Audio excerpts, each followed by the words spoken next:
Hi, beautiful people. Welcome to the Fort Salem Library, where we read you your fanfiction. So sit down or don't, relax or don't, and enjoy these stories in a way you have not before. We at Fort Salem Library do not own Motherland Fort Salem or any of the related characters. The Motherland Fort Salem series is created by Elliot Lawrence and owned by Freeform. This story is a work of fanfiction and is meant for entertainment only. We are not making any profit from these stories. All rights of the original Motherland Fort Salem story belong to Freeform.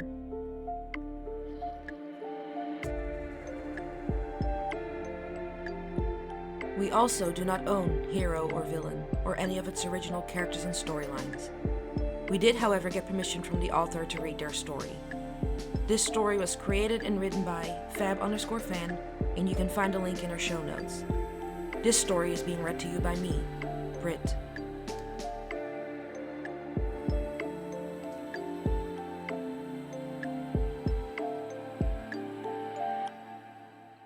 Hero or Villain?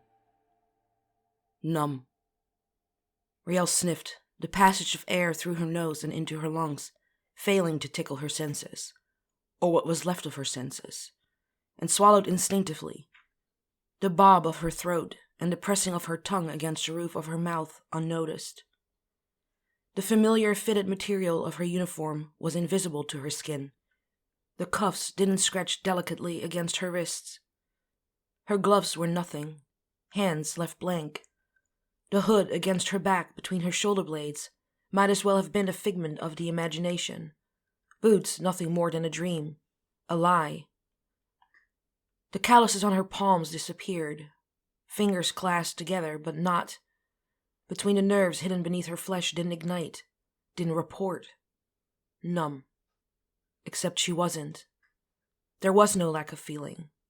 She felt. She felt everything. Too much. Every single emotion burned in her soul and clawed at her mind, filling it until all she could do was drown in the cacophony of sights and sounds. Sink beneath the ocean of questions and doubts, fears and guilt, love and anger. Riel's hands trembled visibly, and her unseeing eyes stared down at them. Her hands. Her mother held her hand as she lay dying, taking the plague that was meant for her. A fixer's hands, so important. You had to use them to help. Place them exactly right. Feel the work weave through. The exchange. Take on the pain of others. Take away the hurt and agony. Her mom took away hers. Tried to take away her pain. Died. Riel's eyes slipped shut, the lashes crusted with unshed tears and exhausted depression. Her mom died. She'd been alive this whole time. Red flared in her heart. Bitter, acidic, coated her tongue like oil, wretched and rife with sickening sorrow. Betrayal. Her mom was there the entire time. Left them. Lied to her. Lied to her pop.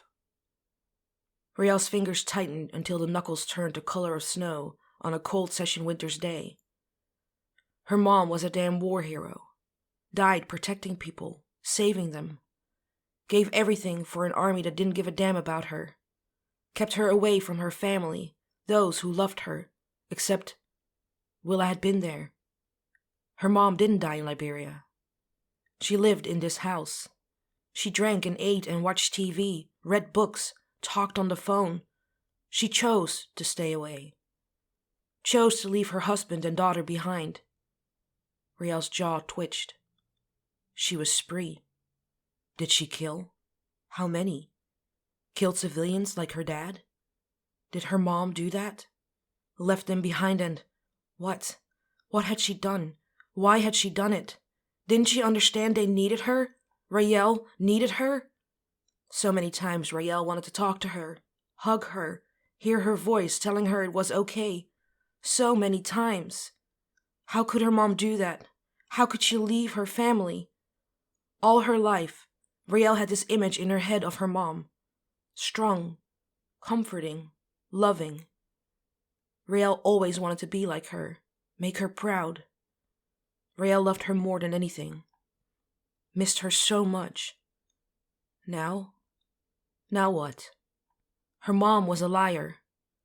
Her mom chose the spree over her family. Rael didn't understand. None of it made sense. Her mom loved them, didn't she? But she stayed away. What had her mom done with the spree? What had her mom done with Scylla? Did she recruit Scylla, make her spree? Did she send Scylla to Fort Salem? What had her mom done? What did she know? Did she know that Rael loved Scylla? That Scylla tore her heart out? Did she know how much it hurt? Did she know how hard it was for Rael to lose her? How it broke something inside of her that never got put back together? Rael? Blue eyes burst open at the gentle, hesitant call. The blonde sat up straight and tilted her head around to spot Scylla standing in the doorway, hand pressed against the frame and the look in her eyes that twisted inside the fixer, hot and harsh. Quickly scrubbing at her eyes and nose, Rael stood up and rolled her shoulders, lips pressed together and teeth locked tight. I should find Abigail. Wait. The thready plea halted Rael in her tracks before she even started to move. Scylla's hand dropped to her side and her mouth quivered slightly. The tip of a pink tongue darted out to skim along her lips, wetting the suddenly chapped skin, and the nervous knead trickled along her shoulders. In the end, Scylla didn't need to know what to say, what words to form in her mind and exude through her voice. Rael broke the quiet. I don't know that. I can't. She tipped her head back, sucking in a mouthful of air. We leave in 10 minutes. To find Nikta, the leader of the spree. I know, Scylla watched her carefully. Rael had to focus on the mission. She couldn't be caught up in everything else. The Camarilla, dying over and over. The faces of the kids as the stone crushed her. How her dad must feel. The mycelium, her mom, Scylla, none of it. If she did, if she let her mind wander and get lost, she put everyone in danger. Tally, Abigail, the other soldiers, Scylla. I have so many questions, I don't. She bit back, the sob crawling up her throat. Scylla had explained some, but never enough. I'll answer them, Scylla promised. Whatever you want to know, Rael, I promise. Her blue eyes bore into her ex-lovers. I'm not going anywhere. The vow nestled inside Rael's chest and belly like a strange, comforting quilt tucking itself around her. Exhaling, Rael slowly walked up to the brunette. Stay by me. The other soldiers wouldn't trust Scylla. Didn't. They were going into a potentially deadly situation. There was so much left unspoken, so many questions, so much pain, confusion. Rael wasn't going to lose Scylla. Scylla nodded at the order. Always. Standing so close to her, feeling the heat from her body, the presence only the necro ever exuded, Rael found her body swaying, wanting to kiss her.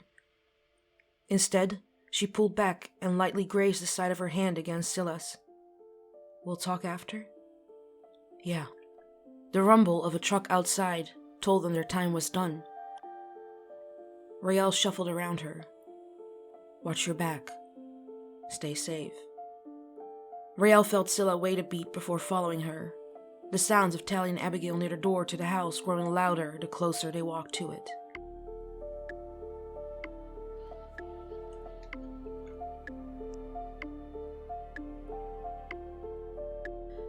Please find the fanfiction you just listened to on Archive of Our Own and leave the author some love.